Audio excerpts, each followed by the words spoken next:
ভয়াবহ বন্যার কবলে ফেনীর পরশুরাম, ফুলগাজী ও ছাগলনাইয়া উপজেলার লক্ষাধিক মানুষ। গত কয়েকদিনের ভারী বৃষ্টিপাত ও ভারতের উজানের পানিতে মুহুরী, কহুয়া ও সিলোনিয়া নদীর বন্যা নিয়ন্ত্রণ বাঁধের ১৭টি ভাঙন অংশে পানি প্রবেশ করে প্লাবিত হয়েছে গ্রামের পর গ্রাম।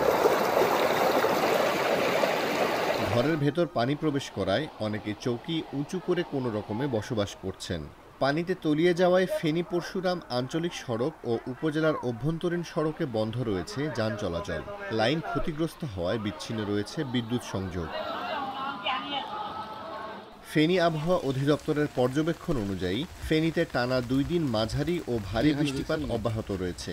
২০ আগস্ট সন্ধ্যা ৬টা পর্যন্ত ২৪ ঘন্টায় ১২৬ মিলিমিটার বৃষ্টিপাত রেকর্ড করা হয়েছে।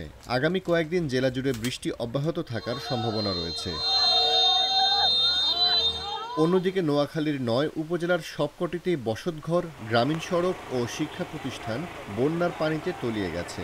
লাখ লাখ মানুষ পানিবন্দী হয়ে পড়ছে।